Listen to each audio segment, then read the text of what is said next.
നമസ്കാരം. ആത്മീയ വിഷയങ്ങളിൽ അല്പം അനുഭവം നേടിയ ഒരാളായി ഞാൻ പറയുന്ന ഒരു ചെറിയ കാര്യമാണിത്. ശ്രദ്ധിച്ചു കേൾക്കണം. നമ്മൾ എല്ലാവരും ജീവിതത്തിൽ പല ആവശ്യങ്ങൾക്കായി യാത്രകൾ ചെയ്യുന്നവരാണ്.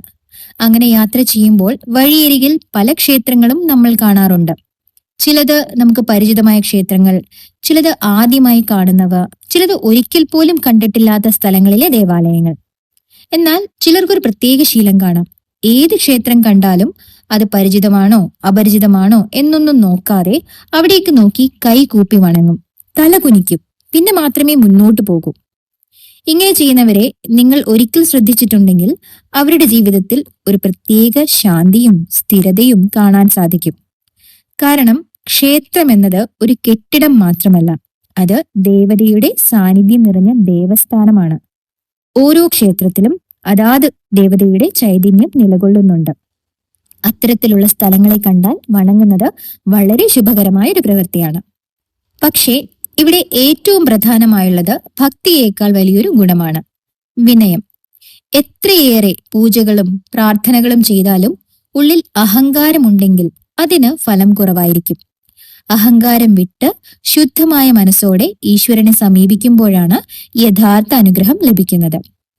ഇതിന് നമ്മുടെ പുരാണങ്ങളിൽ ഒരു കഥയും പറയപ്പെടുന്നു. സ്വാനാപുരം എന്ന സ്ഥലത്ത് ധന്വൻ എന്നൊരു പണ്ഡിതനുണ്ടായിരുന്നു. എല്ലാ ശാസ്ത്രങ്ങളിലും അവന് അറിവുണ്ടായിരുന്നു. പക്ഷേ അത്രയും അറിവുള്ളതിന്റെ അഹങ്കാരത്തിൽ ദൈവത്തിനു മുന്നിൽ തലകുനിക്കേണ്ടതില്ല എന്നൊരു ധാരണ അവനുണ്ടായി. വഴിയരികിൽ ഉണ്ടായിരുന്ന ശിവക്ഷേത്രത്തിന് മുന്നിലൂടെ പോകുമ്പോൾ മറ്റുള്ളവർ വണങ്ങുമ്പോഴും അവൻ ഒരിക്കലും വണങ്ങിയിരുന്നില്ല. ഒരു ദിവസം ഭഗവാൻ പരമശിവൻ അവന്റെ സ്വപ്നത്തിൽ പ്രത്യക്ഷപ്പെട്ട് ഒരു സത്യം അവനോട് ബോധ്യപ്പെടുത്തി. വിനയമില്ലാത്ത അറിവ് പൂർണ്ണമല്ല. ക്ഷേത്രത്തിന് മുന്നിൽ തലകുനിക്കുന്നത് ദൈവത്തിനായി മാത്രമല്ല, സ്വന്തം അഹങ്കാരം ഇല്ലാതാക്കാനാണ്. ഈ വാക്കുകൾ അവന്റെ മനസ്സിൽ ആഴത്തിൽ പതിഞ്ഞു. അതിനുശേഷം ഏത് ക്ഷേത്രം കണ്ടാലും അവൻ വിനയത്തോടെ വണങ്ങാൻ തുടങ്ങി. ഇത് നമ്മൾക്കുള്ള ഒരു വലിയ പാഠമാണ്. വഴിയരികിൽ ഒരു ക്ഷേത്രം കണ്ടാൽ ഒരു നിമിഷം പോലും മതി അവിടേക്ക് നോക്കി കൈ കൂപ്പി വണങ്ങുക. അത് നമ്മുടെ മനസ്സിൽ ശാന്തിയും വിനയവും നിറയ്ക്കും. ഇങ്ങനെ സ്ഥിരമായി ചെയ്യുന്നവരുടെ ജീവിതത്തിൽ സമാധാനവും സന്തോഷവും കൂടുതലായിരിക്കും. അവർക്ക് സമൂഹത്തിൽ നല്ലൊരു സ്ഥാനം ലഭിക്കുകയും ചെയ്യും.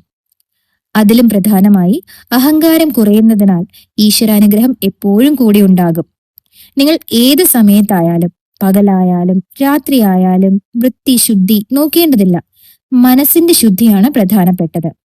ഒരു നിമിഷത്തെ സത്യമായ വണങ്ങൽ വർഷങ്ങളായുള്ള തപസ്സിന് തുല്യമായ ഫലം നൽകും എന്ന് നമ്മുടെ പഴമക്കാർ പറഞ്ഞിട്ടുണ്ട്. പ്രത്യേകിച്ച് നിങ്ങൾ ഒരു ശുഭകാര്യത്തിന് പോകുമ്പോൾ ഇങ്ങനെ വണങ്ങുകയാണ് എങ്കിൽ ആ യാത്ര വിജയകരമാകാനും തടസ്സങ്ങൾ ഒഴിവാക്കാനും അത് സഹായകരമാണ്. അതിനാൽ നിങ്ങൾക്ക് ഈശ്വര വിശ്വാസം ഉണ്ടെങ്കിൽ ഇനി മുതൽ യാത്രയിൽ വഴിയരികിൽ കാണുന്ന ഏതൊരു ക്ഷേത്രത്തെയും അവഗണിക്കാതെ വിനയത്തോടെ ഒരു നിമിഷം വണങ്ങുക. ജീവിതത്തിൽ ശുഭകരമായ മാറ്റങ്ങൾ നിങ്ങളെ തേടി വരുന്നതായി നിങ്ങൾക്ക് തന്നെ അനുഭവിക്കാം. നന്ദി, നമസ്കാരം.